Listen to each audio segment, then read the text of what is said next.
Chosen one, stop. Do not scroll past this. Do not click away. This is not an algorithm accident.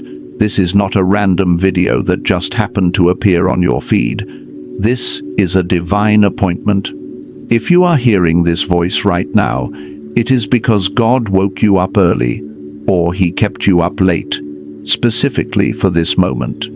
There is a reason you have felt a strange, unexplainable heaviness in your spirit for the past few weeks. A pressure in your chest that feels like anxiety, but deeper, like you are waiting for a shoe to drop, but it never does. God just showed me something about you. He showed me that you are standing in a spiritual waiting room. You have prayed. You have fasted. You have done the work. You have forgiven the people who hurt you. You have tried to do everything right. And yet, the door remains locked. The breakthrough you were promised seems to be delayed, month after month. And a quiet, dangerous question has started to form in the back of your mind. You barely whisper it, but heaven hears it. You are asking, did God forget me? Did I do something to disqualify myself? Why is everyone else moving forward while I am stuck in this loop? Listen closely to me. You are not disqualified, and God has not forgotten you, but He has been waiting. There is a specific signal, a specific frequency shift that God has been waiting to see from you before He releases the heavy rain of blessing. He is holding the key in His hand right now, watching you. And the moment you show Him this one thing, the lock will turn. This video is the key. By the end of this message, you will understand exactly what He is waiting for and how to activate it today. We are going to go deep into the spiritual psychology of your delay. I am going to give you a framework called the Royal Reflex that will shift you from begging to receiving. And I will reveal the 7 gatekeepers that will try to stop you in the next 40 days. If you leave now, you return to the confusion of the waiting room. But if you stay until the very last second, you walk out with the keys to the throne room. This is your moment. I need you to signal your readiness right now. This is not just a video, it is a gathering of the remnants. If you are ready to leave the waiting room and finally understand what is holding back your harvest, like this video to mark your attendance in the Spirit. Subscribe to align with this collective of chosen ones who are waking up, and comment below, I am the vessel. Do it now. Let heaven record your voice. Now, let us look at where you really are. I need to speak to the version of you that nobody else sees, not the version you show at work, not the version you show at church or at family gatherings. I am talking about the version of you that sits in your car after you pull into the driveway. I want you to go to that moment right now. You turn off the engine. The house is right there. Your family is inside. But you do not get out. You sit there, gripping the steering wheel, staring at nothing. The silence in the car is loud, and you feel this exhaustion that sleep cannot fix. It is a soul exhaustion. You take a deep breath, trying to switch masks, trying to put on the strong face before you open the car door, because you know that once you walk inside, you have to be the pillar for everyone else. You have to be the one who has it all together. But inside that car, for those 5 minutes, you feel like you are drowning. Or maybe it is the 3 a.m. wake up. You know exactly what I am talking about. You wake up suddenly, eyes wide open, heart pounding. The house is dark. The world is asleep, but your spirit is wide awake. You stare at the ceiling, and you feel a physical weight on your chest. It is not a panic attack. It is spiritual pressure. It is the weight of a promise that hasn't manifested yet. It is the tension between what God showed you in your dreams and what you see in your bank account. You lay there and you think, how much longer Lord, I cannot keep carrying this. I am tired of being strong. That heaviness you feel right now as I speak these words, that heat behind your eyes, that is not depression. That is the proof of your calling. A counterfeit does not feel this pressure.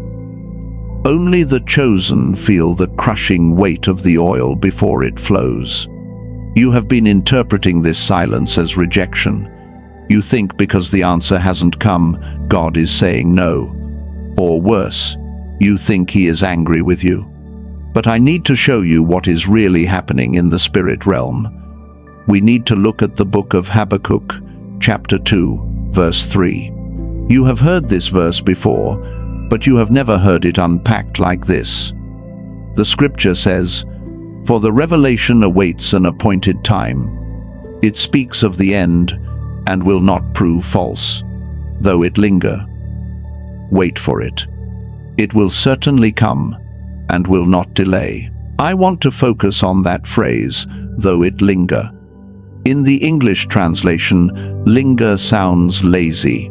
It sounds like the promise is just hanging around, wasting time, taking the scenic route while you suffer. But when you look at the original Hebrew text, the word used there is mahama. Mahama does not just mean to delay. It implies a questioning. It implies an interrogation. It means to tarry with a purpose. When the scripture says the vision lingers, it means the vision is interrogating you. The delay is not empty time. The delay is an interview. The silence you have been experiencing for the last 6 months is not God ignoring you. It is God asking you a question. He is asking, "Who are you when I am silent? Who are you when the applause stops? Who are you when the money runs out? Are you a servant who only works when the master is watching? Or are you a son who knows he owns the house?" See, God is not preparing the blessing for you. He is preparing you for the blessing. If He gave you the weight of glory you are asking for right now, while your spiritual structure is still weak, it would not bless you. It would crush you. He loves you too much to give you a heavy crown before you have the neck muscles to hold it up. The silence is not a sign of His absence. It is a sign of His intense focus. He is like a trainer in the gym, adding more weight to the bar. He is not saying a word because He is watching your form. He is watching to see if you will buckle under the pressure or if you will push through. You have been crying out, "God, why are you waiting?" And God is looking at you with intense love and fire in His eyes, saying, "I am not waiting on the timing. I am waiting on you." And here is where most chosen ones fail. This is the trap that has kept you in the wilderness for years. You think God is testing your patience. You have been told your whole life that you just need to be more patient. Just wait on the Lord. Just sit still. Just endure. So you have become an expert at suffering. You know how to grit your teeth and bear the pain. You think that if you just suffer quietly enough, God will feel sorry for you and give you the breakthrough. You think your pain is a currency that buys God's favor, but I am here to tell you the truth that will set you free. God is not testing your patience. He does not care about your ability to suffer. He is not impressed by how much pain you can tolerate. He is looking for something else entirely. He is looking for something dangerous. He is waiting to see a specific shift in your posture that has nothing to do with patience and everything to do with power. Most people die in the waiting room because they are waiting for a rescue, but God is waiting for a ruler to rise up. You have been passing the patience test, but you have been failing the real test. And until you realize what this dangerous requirement is, the door will stay locked. Do you want to know what He is actually waiting for?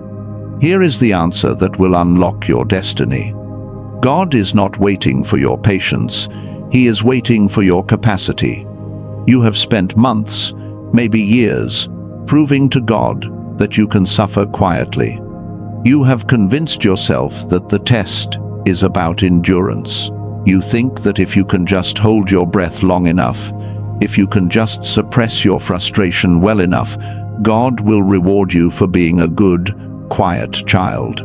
You have mastered the art of waiting. You sit in the pews, or you sit in your room, and you watch people with half your integrity, half your anointing, and half your dedication walk into the very doors that are slammed in your face. And you smile. You say, "Praise the Lord." You clap for them. But deep down, in the raw, unfiltered silence of your soul, there is a scream building up. You are thinking, "Lord, I have been faithful. I have been consistent. I have been patient. Why not me?" I am here to tell you that your faithfulness is not the problem. Your patience is not the problem. The problem is that you are bringing a cup to a waterfall. You are asking God for an ocean of blessing, but your spiritual container is the size of a thimble.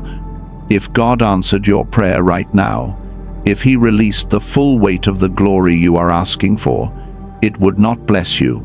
It would destroy you. The delay is not a denial. The delay is structural engineering. God is not punishing you, He is enlarging you.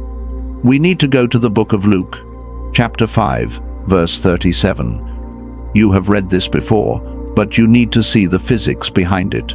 Jesus says, "And no one pours new wine into old wineskins. Otherwise, the new wine will burst the skins, the wine will run out, and the wineskins will be ruined. No, new wine must be poured into new wineskins." Listen to the science of this. In ancient times, wineskins were made of animal hide. When they were new, they were flexible, soft, and elastic. When you pour new wine into a skin, the fermentation process begins. The wine releases gas, it expands, it creates massive internal pressure. A new wineskin stretches with that pressure. It expands its capacity to accommodate the growth of the wine. But an old wineskin has become rigid. It has become brittle. It has lost its elasticity. It is set in its ways. If you pour expanding new wine into a rigid old skin, the skin cannot stretch. It cracks, it bursts, and you lose everything. You lose the wine, and you destroy the skin. This is exactly where you are. You are asking God for new wine. You are asking for the new job, the new marriage, the new ministry, the millions of dollars. You are asking for the overflow. But your internal structure, your mindset, your emotional regulation, your nervous system is still an old wineskin. You are rigid in your thinking. You are brittle in your emotions. You panic when things change. You crumble under criticism. You spiral when you lose control. If God gave you the $1 million today, while you still have a poverty mindset, you would squander it or let it destroy your family within a year. If God gave you the spouse you are praying for today, while you still have unhealed trauma and insecurity, you would sabotage that relationship within 6 months. The pressure of the blessing would blow you apart. So God, in His mercy, is withholding the wine to save the skin. He is looking at you and saying, "I love you too much to answer this prayer yet. I am not waiting for you to be more patient. I am waiting for you to become elastic. I am waiting for you to expand your capacity to handle the weight of what I want to pour out." The trial you are in right now, the pressure you feel, the uncomfortable stretching, it is not punishment. It is God soaking your dry, brittle spirit in oil so that you can become flexible again. He is trying to stretch you, and stretching hurts.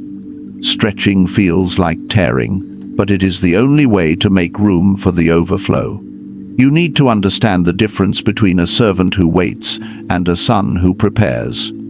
Let us look at Galatians chapter 4, verses 1 and 2. This is the blueprint for your promotion. The Apostle Paul writes, "What I am saying is that as long as an heir is underage, he is no different from a slave, although he owns the whole estate. The heir is subject to guardians and trustees until the time set by his father." Look at that word, underage. In the Greek, it is the word nepios. It means an infant, a child, someone who cannot speak or reason for themselves. Paul is saying that even though you are the chosen one, even though your name is on the deed to the estate, even though you own the breakthrough by bloodline right, as long as you are spiritually immature, you have no more authority than a slave. A slave has to ask for permission to eat. A slave has to wait for orders. A slave lives in a state of constant uncertainty, hoping the master will be kind today. Is that how you have been living? Waking up every day hoping God will be kind, asking for crumbs, begging for a breakthrough. That is the mindset of a slave. And as long as you act like a slave, you stay under guardians and trustees. You stay in the system of the world. You stay stuck in the waiting room. But the verse says this condition only lasts until the time set by his father. Now catch this revelation. In the Roman culture of that time, the time set by the father was not a specific birthday. It wasn't automatically when the boy turned 18. It was a ceremony called the toga virilis. It happened when the father looked at the son and saw maturity. The father watched the son. He watched how he handled responsibility. He watched how he treated people. He watched how he managed small amounts of money. And when the father saw that the son had the character to handle the estate, the father would say, "Now, the time is now." He would take off the child's tunic and put the toga of manhood on him. In that moment, the boy shifted from nepios to huios. He shifted from child to son. He was given the signet ring. He could sign checks. He could make decisions. He could command the slaves. God is the father. You are the heir. And God is watching you right now. He is not watching the calendar. He is not looking at your watch. He is looking at your character. He is looking at your capacity. He is waiting for the moment he can trust you with the power you are asking for. He is waiting to see if you are ready to wear the toga. You have been crying out, "God, how long?" And God is answering, "As long as it takes for you to grow up." This confronts us. This hurts, because it puts the responsibility back on us. It means the delay is not God's fault. It is not the devil's fault. It is a capacity issue. But this is also the best news you could possibly hear, because if the problem is capacity, then the solution is in your hands. You do not have to wait for a random lottery ticket from heaven. You can accelerate your timeline by expanding your vessel. You can choose to grow up. But here is the catch. Here is the dangerous trap that catches 90% of chosen ones right at the edge of their breakthrough. You can do all the work to expand your capacity. You can read the books, listen to the podcasts, pray the prayers, and try to stretch your mind. But there is something invisible that can block even the most prepared vessel. It is not a lack of skill. It is not a lack of faith. It is a hidden, subconscious mechanism that acts like an autoimmune disease in your spirit. It is a tumor that attacks the blessing the moment it touches your life. You can expand your container to the size of an ocean, but if this one thing is hiding in the deep waters of your soul, it will puncture the hull and sink the ship before you even leave the harbor. Most of you do not even know it is there. You think you want the blessing, but a part of you is terrified of it. Do you know what this hidden fear is? It is the fear of success.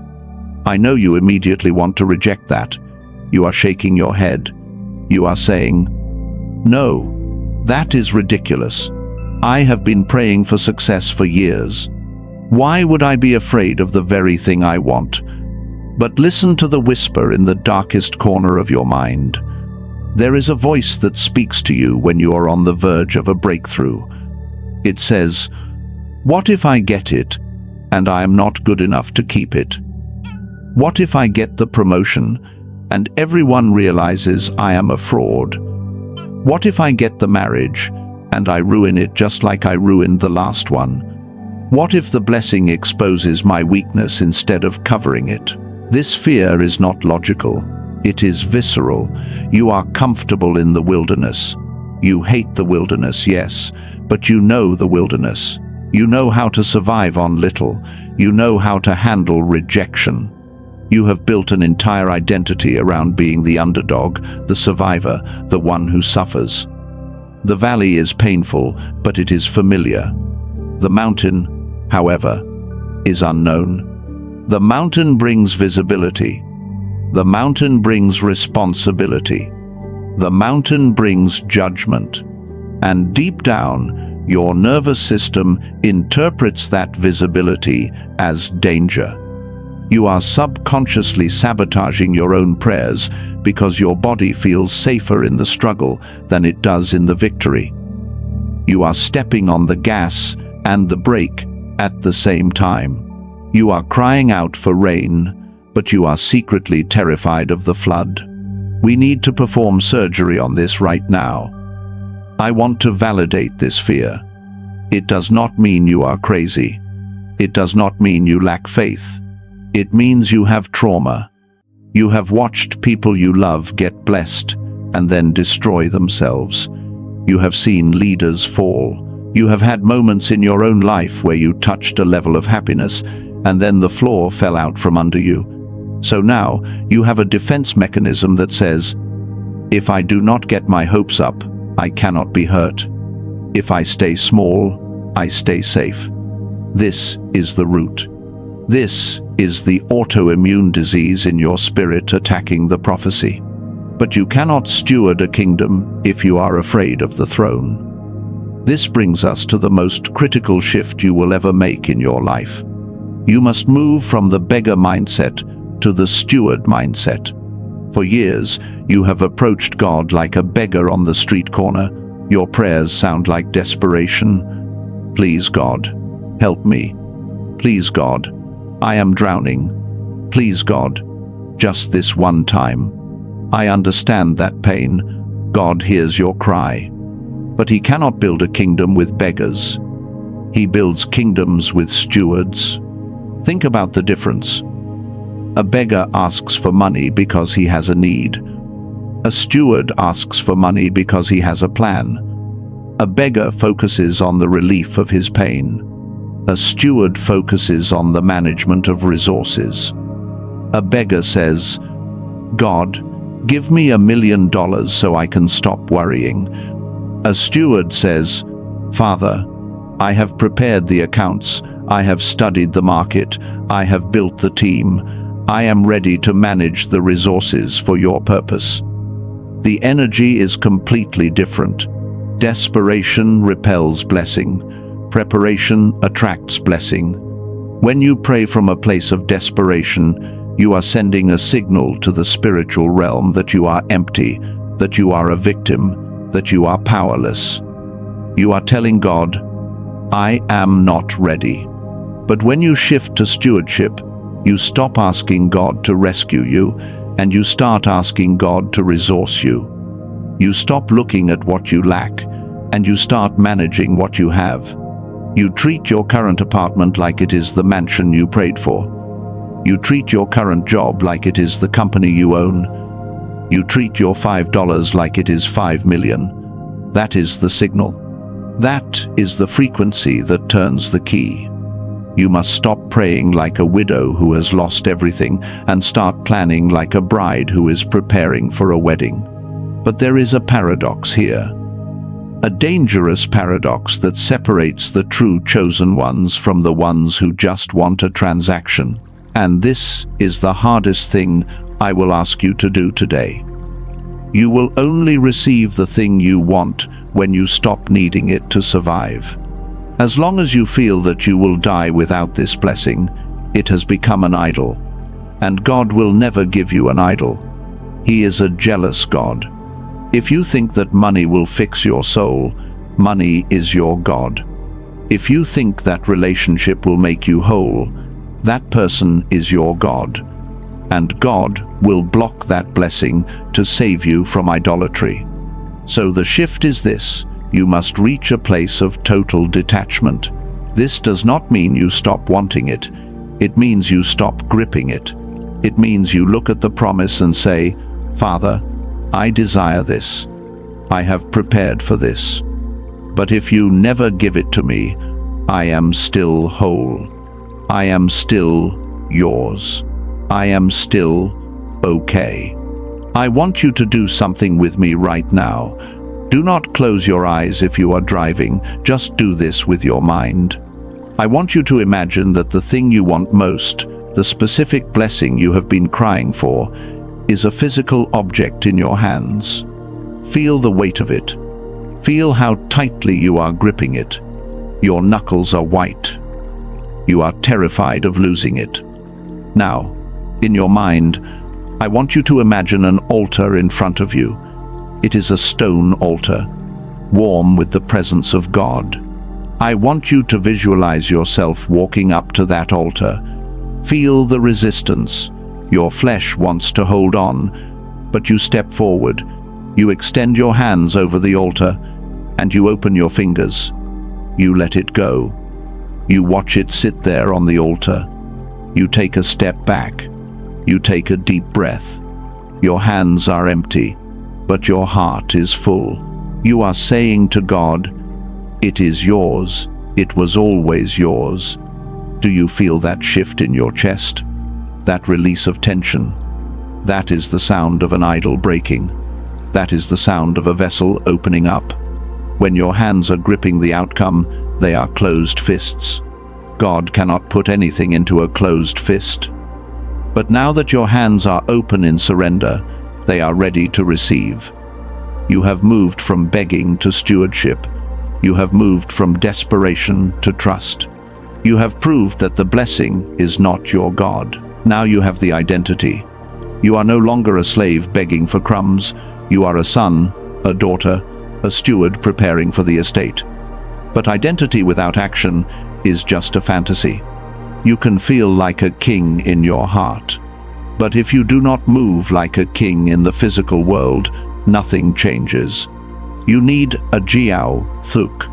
You need a system. You need a concrete way to manifest this new identity into your daily reality. You need to know exactly what to do when you wake up tomorrow morning to solidify this shift. I am about to hand you the exact tool you need. It is called the Royal Reflex Protocol. It is a 3-day challenge that will rewire your nervous system and force your reality to align with your new identity. Are you ready to work? This is the Royal Reflex Protocol. It is not a suggestion. It is a mandatory recalibration of your spiritual frequency. You have 3 days. For the next 72 hours, you are going to override your nervous system's addiction to struggle and force it to align with the reality of a king. This protocol has 2 non-negotiable phases.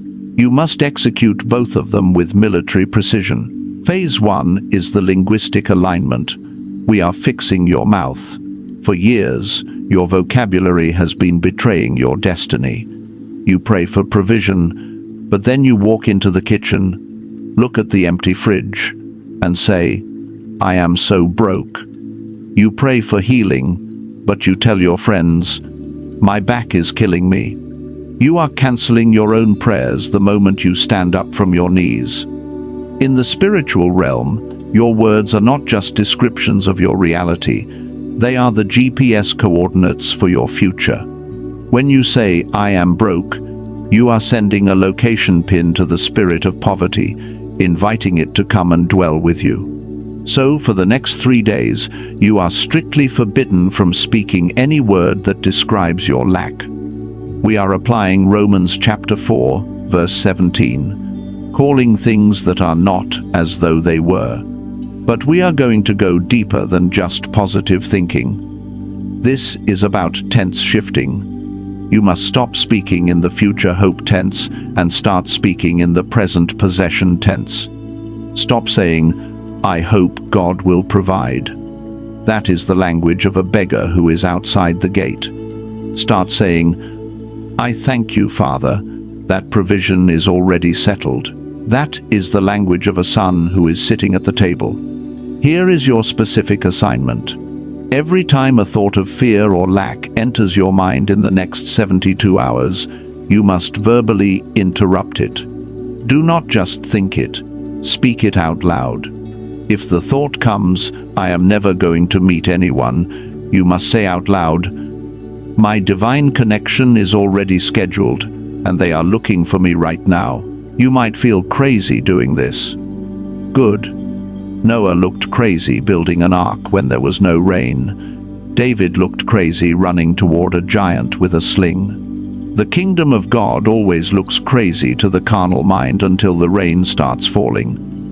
You are breaking the sound barrier of your old reality. Phase 2 is the environmental pre-action. This is where we separate the believers from the performers. It is one thing to say you believe. It is another thing to prepare the room. If you told me that the president was coming to visit your house at 5 p.m. today, what would you be doing right now? Would you be sitting on the couch in your pajamas, complaining that the house is messy? No. You would be cleaning. You would be setting the table. You would be putting on your best clothes. You would be preparing the atmosphere for the arrival of the guest, hours before the guest actually knocks on the door. So here is the question that exposes your heart. You say you are waiting for a blessing, but is your house ready for it?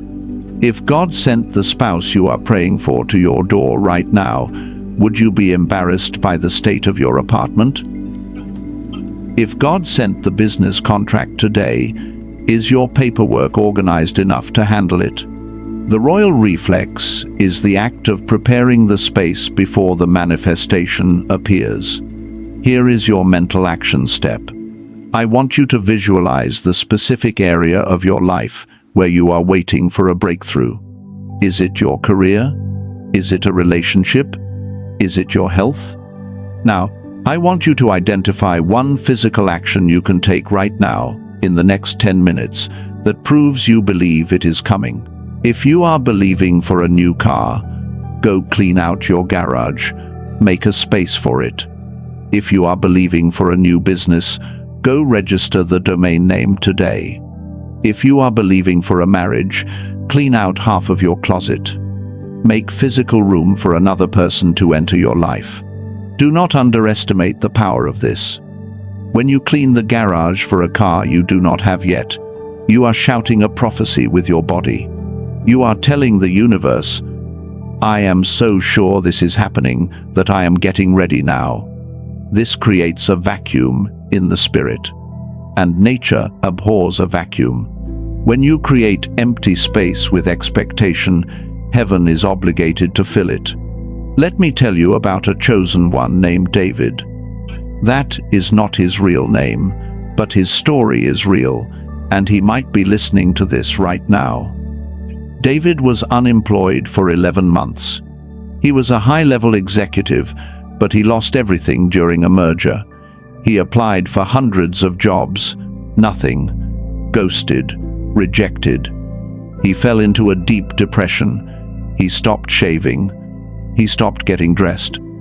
He spent his days in sweatpants, sitting in the dark, scrolling through his phone, feeling the shame eating him alive. He was praying, God, send me a job. But his environment was screaming, I have given up. Then he learned the royal reflex protocol. He decided to test God. He said, if I was already the CEO of a new company, how would I wake up? So on a Tuesday morning, with no job interview, no leads, and negative money in his bank account, David woke up at 6 a.m. He showered, he shaved, He put on his best suit. He ironed his shirt. He shined his shoes.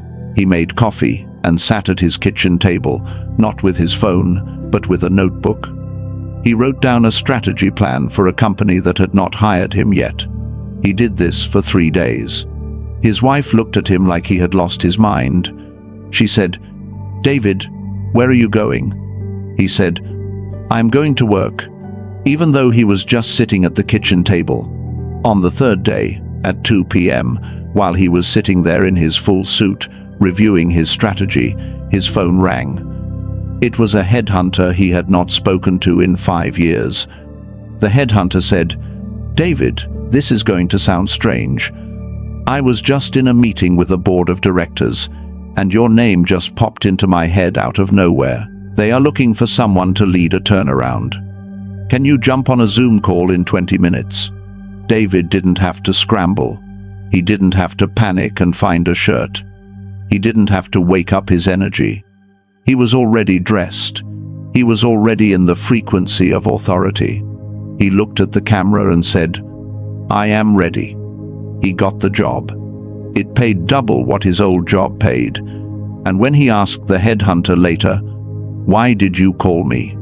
the headhunter said, "I don't really know. I just suddenly had this urgent feeling that you were the only person ready for this."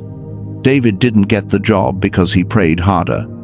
He got the job because he became the vessel that could hold the job before the job appeared. He shifted his identity, and reality had no choice but to catch up. This is your mandate. For the next 3 days, dress like the version of you that has the blessing. Talk like the version of you that has the victory. Prepare the room. Do not wait for the knock. Open the door and stand there expecting the arrival. But wait. Stop. Do not celebrate yet. Do not think that this is the end of the message. I know you are feeling empowered right now. I know you are ready to go clean your closet and speak your affirmations. And you should. Those are powerful tools. But if I stopped the video right here, I would be setting you up for a devastating failure. Because everything I just told you, the vocabulary shift, the pre-acting, the preparation, all of that is just the training ground. It is just the warm-up. It is not the final exam. There is a twist coming. A twist so sharp it has thrown thousands of chosen ones off the mountain just when they were inches from the peak. You can do all the royal reflex work perfectly. You can dress the part. You can speak the part. You can prepare the room. And you can still miss everything. Because the enemy knows you are doing this. He sees you putting on the suit. He sees you cleaning the garage. He knows you are getting ready. And because he knows he cannot stop your preparation, he is going to switch tactics. He is not going to attack your action. He is going to attack your silence. This is the midpoint revelation that changes everything. The real test of a chosen one is not what you do. The real test is what you do not say. We have talked about speaking the right words, but the advanced level, the level that actually terrifies the kingdom of darkness, is the ability to hold a mystery. You see, right now, as you apply this protocol, you are going to feel a surge of power. You are going to see little signs, a phone call, a number sequence, a sudden burst of hope. And your immediate instinct, your human, fleshly instinct, will be to run and tell someone. You will want to call your best friend and say, "You won't believe what is happening. I am finally breaking through." You will want to post on social media. Big things coming. You will want to share your dream with your prayer circle. You want validation. You want someone to witness your rising. And that is exactly where the trap snaps shut. Because the moment you broadcast a seed before it has taken root, you expose it to the birds of the air. You think you are sharing a testimony, but you are actually handing out ammunition. The enemy cannot read your mind. He does not know what God whispered to you in the secret place. He is not omniscient. He is guessing. But the moment you open your mouth and broadcast your plans, you give him the coordinates he needs to send a targeted missile. You think the silence of the last few months was just God testing your patience? No. God was trying to teach you the most dangerous weapon in his arsenal. He was training you in the art of strategic silence. He kept you hidden because he wanted you to learn how to build in the dark. But you resisted it. You kept trying to explain yourself. You kept trying to vindicate yourself to people who were committed to misunderstanding you. You kept leaking your power. Listen to me. The greatest miracles in the Bible happened in the dark. When God formed Eve, he put Adam to sleep. Silence. When Jesus was resurrected, it happened in a sealed tomb. Silence. When Mary carried the Messiah, she hid herself for 3 months. Silence. God is not hiding you because he is ashamed of you. He is hiding you because he is incubating you. And if you break the shell too early because you want attention, you will kill the promise. So here is the terrifying truth. The test you are about to face in the next 40 days is not a test of action. It is a test of containment. Can you carry the weight of God's glory without spilling it on social media? Can you hold the secret of your promotion without bragging to your family? Can you let people think you are failing while you know you are winning? Can you let them misunderstand you? Can you let them gossip about you and not say a word in your defense? You think silence is passivity? You think silence is weakness? You think silence is just the absence of noise? You are wrong. Silence is a weapon. Silence is a shield. And if you do not know how to wield it, the enemy will bait you into talking your destiny to death right before it manifests. I am about to hand you the blueprint for this weapon. I am about to show you the 3 circles of silence that will protect your dream from the assassins that are waiting for you. This is the secret that no one tells you about the Joseph anointing. Are you ready to handle the power of a shut mouth? You need to understand why silence is the highest form of spiritual warfare. Look at the life of Joseph. We love to talk about Joseph's coat of many colors. We love to talk about his promotion to the palace. But we rarely talk about his mouth. When Joseph was 17 years old, he had a dream. God showed him his destiny. God showed him that he would be a ruler. It was a true vision. It was a divine download. But Joseph made a fatal mistake. He woke up the next morning and he broadcast that dream to the wrong people. He told his brothers. He was looking for validation. He wanted them to be excited for him. He wanted them to see him the way God saw him. But his brothers were not assigned to carry his vision. They were not equipped to handle the magnitude of his calling. So when Joseph spoke, his words did not create celebration. They created an assassination plot. His brothers threw him into a pit, and he was sold into slavery. Now, listen closely. The pit was not God's original plan. The pit was the consequence of a loose tongue. If Joseph had kept his mouth shut, if he had held that dream in the secret place, his journey to the throne might have looked very different. But because he exposed the seed before it had roots, the enemy used his own family to try and kill it. God had to send Joseph into 13 years of silence. 13 years in Potiphar's house. 13 years in a prison cell. Why? To teach him how to hold a mystery. Look at Psalm 105, verse 19. It says, "Until the time that his word came to pass, the word of the Lord tested him." That word tested in Hebrew is tsaraf. It doesn't just mean a written exam. It means to refine by fire. It is the same word used for smelting gold. God put Joseph in a kiln of silence to burn the validation-seeking boy out of him so that the ruler could emerge.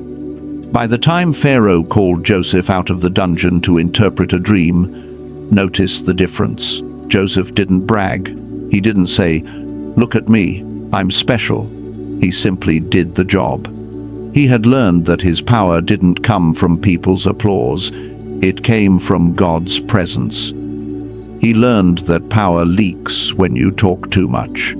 So here is the framework you must install in your spirit today. It is called the three-circle rule. From this moment forward, you are going to categorize every person in your life into one of three circles. This is how you protect your future from the spirit of sabotage. I want you to visualize this with me right now. In your mind's eye, imagine three concentric circles around you, like a target. The center circle, the smallest one, is the Holy of Holies. This is Circle 1. This circle contains only you and God. That is it. No one else. This is where you put your raw dreams. This is where you put the specific dates God gives you. This is where you put the strategies that are still in the embryo stage. The rule for Circle 1 is absolute silence. If God gives you a prophetic word at 3 a.m., it stays in Circle 1 until it manifests. You do not share it with your spouse yet. You do not share it with your pastor yet. You let it incubate. Why? Because the enemy cannot destroy what he cannot detect. The devil is not omniscient.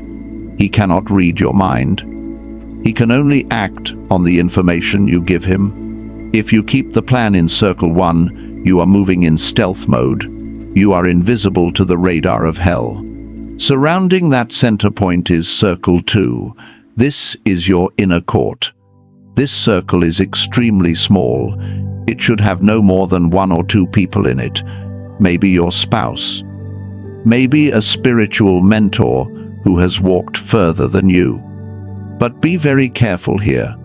Just because you love someone does not mean they belong in Circle 2. Just because they are family does not mean they belong in Circle 2. The qualification for Circle 2 is capacity. Does this person have the spiritual capacity to help you birth this thing? Or will they try to abort it out of fear? If you tell them you are going to start a business, will they pray fire over you? Or will they remind you of the economy? If they speak fear, they are not Circle 2. They are Circle 3. The rule for Circle 2 is strategic partnership. You only share enough to get the prayer cover you need. You do not share for validation, you share for intercession. Then there is Circle 3. This is the outer court.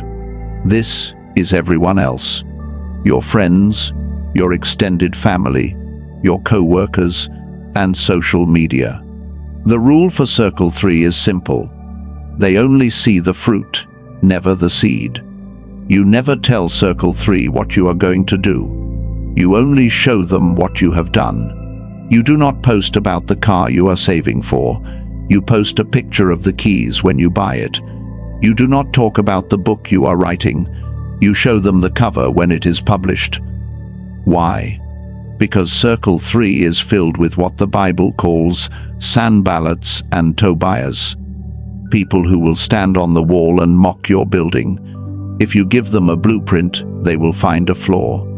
If you give them a finished building, they have no choice but to respect it. You have been suffering because you have been treating Circle 3 people like Circle 2 people. You have been casting your pearls before people who do not know the value of a jewel, and then you wonder why they trample on them. Stop it. Stop handing the enemy the knife to cut your throat. Stop trying to convince people to believe in you. The lion does not need to convince the jungle that he is a lion. He just walks, and his presence speaks for itself. You must understand the spiritual mechanics of premature exposure. Think of your dream like a photograph developing in a dark room. In the old days, if you took a photo, you had to take the film into a pitch-black room and dip it in chemicals. It needed total darkness to develop. If someone opened the door and let the light in too early, the image would be ruined forever. It would be overexposed. Your destiny is in the dark room right now. God is developing the image of Christ in you. He is developing the image of your future. The silence, the darkness, the hiddenness. It is necessary for the chemicals to work.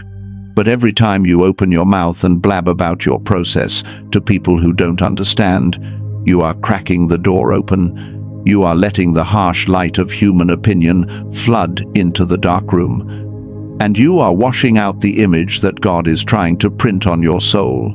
There are monitoring spirits assigned to your bloodline. Their job is to track your progress and set traps to delay you. They listen to your words. When you say, "I am going to apply for that loan on Tuesday," you have just given them a date and a target. Now they can organize a blockage for Tuesday. But if you move in silence, if you apply for the loan without announcing it, if you make the move without broadcasting the intent, you ambush the enemy. You strike before he can raise a shield. So here is your command for the next 40 days. Practice the discipline of the shut mouth. When you feel that urge to share good news, swallow it, turn it into praise. Tell God, write it in a journal, but do not release it to the atmosphere. Let the pressure build inside you. Let that holy pressure turn the coal into a diamond. You will feel lonely. You will feel like you are bursting. Good. That means you are growing. That means the wineskin is stretching. You are becoming a vessel that can hold the weight, but do not get comfortable yet. The silence is your shield, but the war is far from over. In fact, the moment you lock your mouth and begin to walk in this new authority, the alarm bells in hell are going to ring. The enemy knows that a silent chosen one is a dangerous chosen one. He knows that if he cannot trick you into sabotaging yourself with your words, he has to send a direct confrontation. He is going to change his strategy. He is going to stop trying to be subtle. Warning: as you step out of this waiting room and into your corridor of power, you are going to encounter resistance. It will not be random. It will be highly organized. There are 7 gatekeepers that stand between you and your throne. These are 7 specific spirits, 7 specific tests that every chosen one must face before the coronation. They are waiting for you in the next 40 days. And if you do not recognize their faces, they will deceive you. Do you know what the first gatekeeper looks like? The first gatekeeper is the most deceptive of them all. It is the spirit of distraction, but it does not look like a sin. It looks like a good opportunity. In the next 40 days, just as you commit to your silence and your preparation, a door will open that looks like a blessing, but it is actually a trap.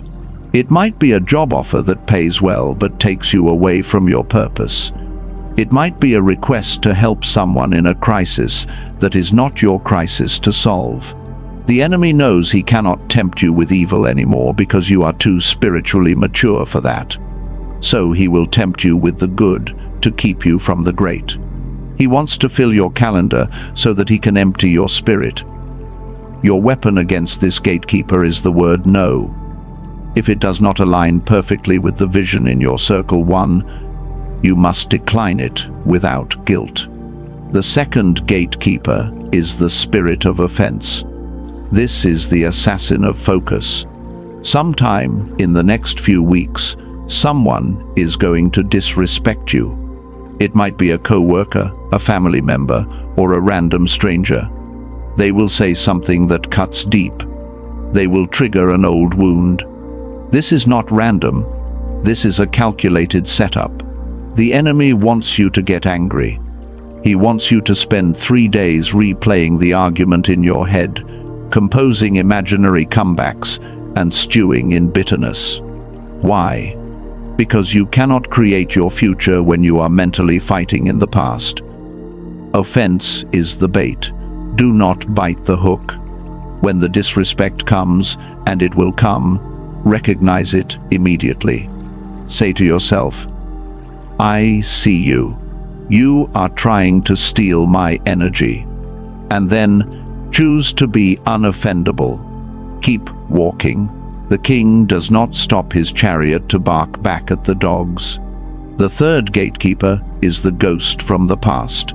This is the test of your new identity. Just as you are about to step into your new season, an old relationship will try to circle back. The ex who broke your heart will text you out of nowhere. The toxic friend who abandoned you will suddenly comment on your photo. They will say they miss you.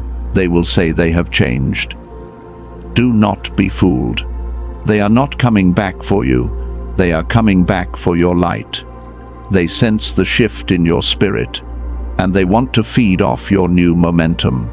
If you open the door to the past, you close the door to the future. Your weapon here is the block button. Delete the message, seal the door. You have outgrown that version of yourself. The fourth gatekeeper is unexplained fatigue. You will wake up one morning feeling heavy, like gravity has doubled. You will feel a spiritual lethargy that makes you want to give up and just sleep for a week. This is not physical tiredness.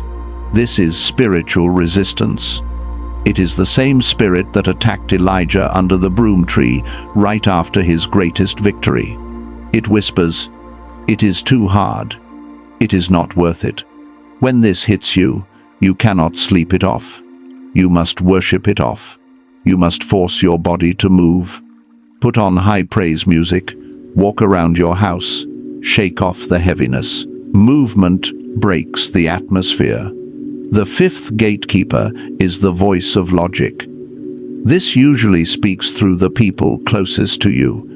They will look at your preparation, your silence, your faith, and they will say, "Be realistic." They will list all the reasons why the economy is bad, why you are not qualified, and why you should play it safe. They love you, but they are speaking from fear, not faith. This gatekeeper tries to plant a seed of doubt right before the harvest. Your weapon is to silence the debate. Do not argue with them. You cannot explain spiritual physics to a carnal mind. Smile, nod, and keep building in the dark. The sixth gatekeeper is the counterfeit blessing. This is Ishmael coming before Isaac. Right before the real promise arrives, the enemy will send a counterfeit that looks 90% like what you prayed for. It will be the right package but the wrong spirit. It will be the relationship that looks perfect on paper but feels cold in your spirit. It will be the opportunity that gives you money but requires you to compromise your values. If you settle for the counterfeit, you delay the authentic. How do you know the difference? The blessing of the Lord brings wealth, and He adds no trouble to it. If you have to force it, if you have to manipulate it, if it brings you anxiety, it is a counterfeit. Wait for the peace. The final gatekeeper is the terror at the threshold. This appears right when you are about to turn the handle of the door. It is a sudden, overwhelming wave of imposter syndrome. You will feel terrified.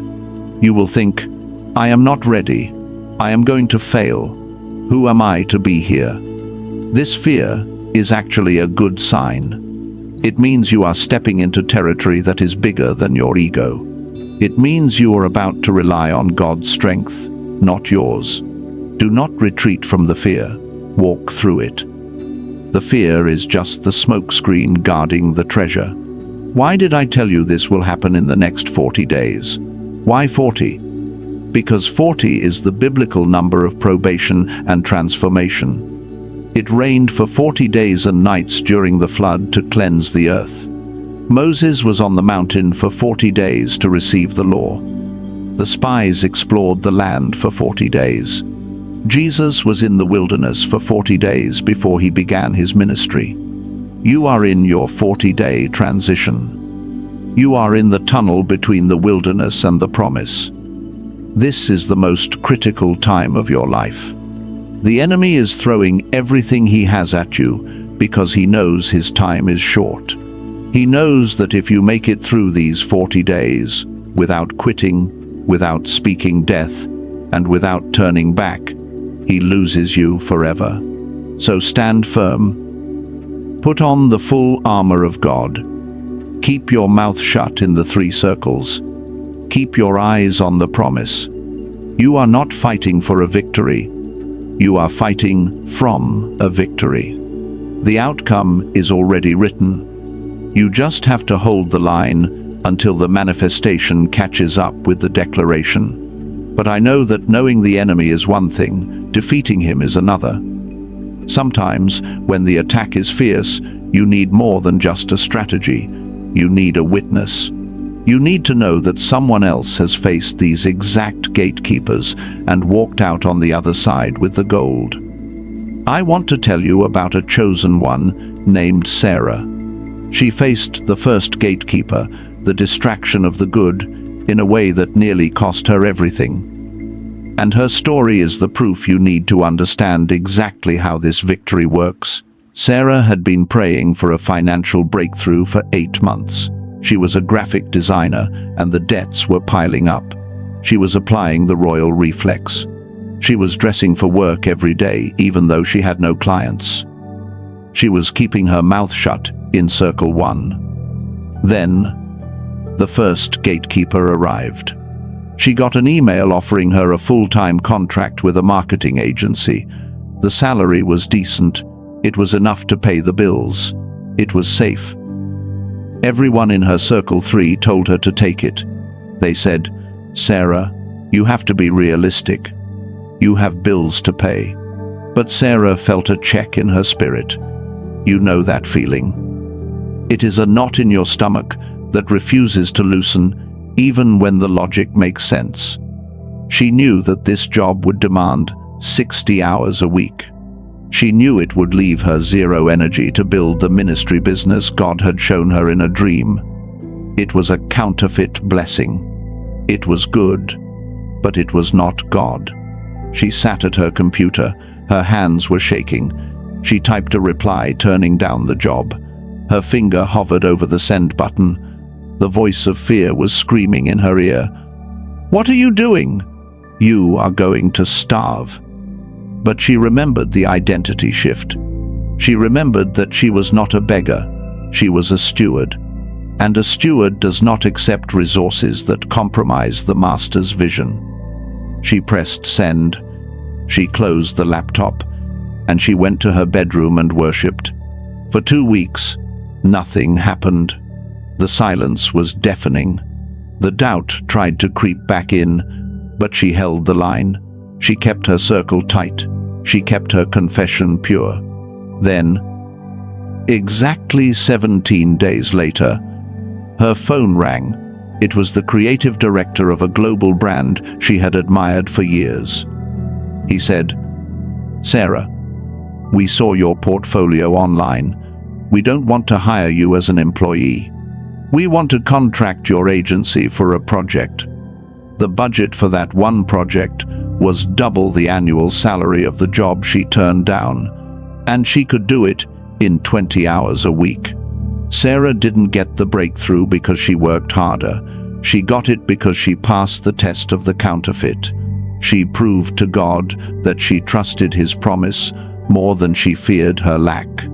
She proved she was a vessel with the capacity to say no to the good so she could say yes to the great. Now, I have to ask you, are you ready to have a Sarah testimony? Do not just say yes because it sounds good. We are about to enter the most holy part of this broadcast. We are about to seal this word in the courts of heaven. But before we go there, I need you to run a final diagnostic check on your spirit. This is your readiness checklist. Check number 1. Have you truly shifted your vocabulary? Are you done speaking the language of the victim? If you are still planning to complain to your friend tomorrow about how hard your life is, do not proceed.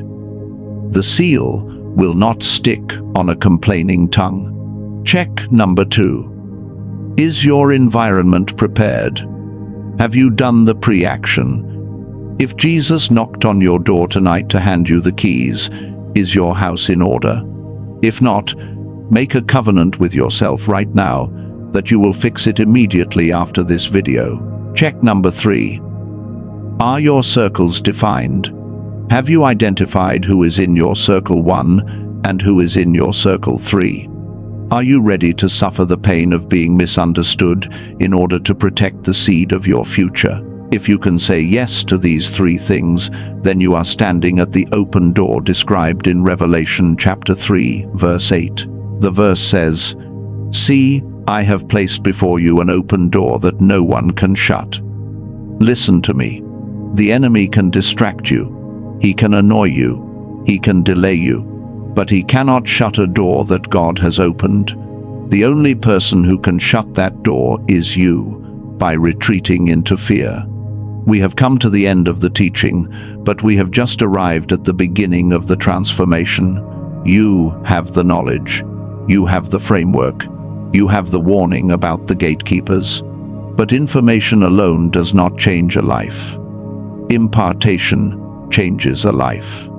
Activation changes a life.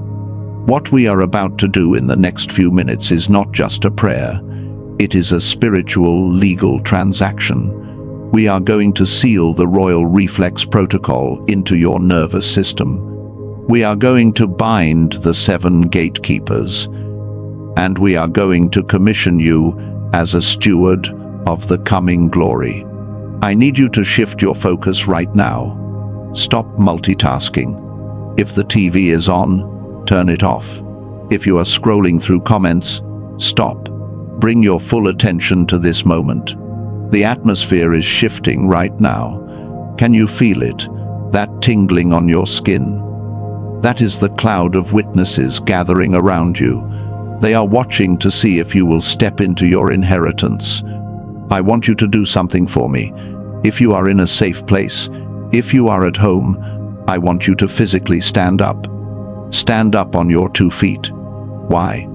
Because kings do not sit when they receive a coronation. Soldiers do not sit when they are commissioned for war. You stand to signal to your body and to the spirit realm that you are alert, you are ready, and you are active. If you are driving or if you cannot stand, then I want you to stand up in your spirit. Straighten your spine. Lift your chin. Pull your shoulders back. We are not ending this video with a goodbye. We are ending this with an activation. The king is in the room. The scroll is open. Your name is being called. Are you ready to receive the seal? Father, I present to you this vessel. They are standing before you now, not as a beggar, not as a slave, not as a victim of delay, but as a steward of the kingdom. They have heard your word. They have received the instruction, and by their posture right now, they are signaling that they are ready to carry the weight of the glory you have prepared. In the authority of the name that is above every name, I now activate the spiritual shift in this atmosphere. I speak to the spirit of this chosen one. I command your capacity to expand right now. Stretch. Open. Be enlarged. I command the old wineskin of scarcity, fear, and trauma to fall off you like dead skin. It does not fit you anymore. You are a new vessel. I seal the royal reflex protocol into your nervous system. I declare that from this moment forward, your mouth will no longer betray your destiny. I cauterize the wound of rejection that has kept you silent, and I ignite the fire of authority on your tongue. You will speak to mountains, and they will move. You will speak to dry bones, and they will live. You will speak to empty bank accounts, and they will fill. I seal the discipline of the 3 circles over your lips. I declare that you have the wisdom to hide a matter. I sever every unholy soul tie with people in your past who were assigned to drain your energy. I cut the cord of validation seeking. You no longer need the applause of men because you have the approval of God. Now I turn my sword against the enemies that are waiting for you. I speak to the 7 gatekeepers that are gathering at your threshold. I bind the spirit of distraction. You will not lose your focus. I bind the spirit of offense. You will not take the bait. I bind the ghost from the past. You have no entry here. I bind the spirit of fatigue. Receive the strength of the eagle. I bind the voice of logic. We operate by faith. I bind every counterfeit blessing. We demand the authentic. And I bind the spirit of fear. You are cast out by perfect love. I declare a 40-day hedge of fire around this chosen one. As they walk through this transition, let no weapon formed against them prosper. Let every tongue that rises against them in judgment be condemned. Chosen one, put your hand over your heart. Feel that beat. That is the rhythm of a conqueror. Receive this commission. You are hereby authorized to walk into your high places. The waiting room is closed. The door is open. The silence is over. I decree that within the next 72 hours, as you engage the protocol, you will see a sign. You will see the cloud the size of a man's hand, and it will be the signal of the abundance of rain. Do you receive this? Do you accept this mantle? Open your mouth and say, yes. Say it loud. Let the atmosphere hear you. Say, yes, it is done. It is sealed. It is established. Walk in it. Own it. Steward it. You are dismissed from the wilderness.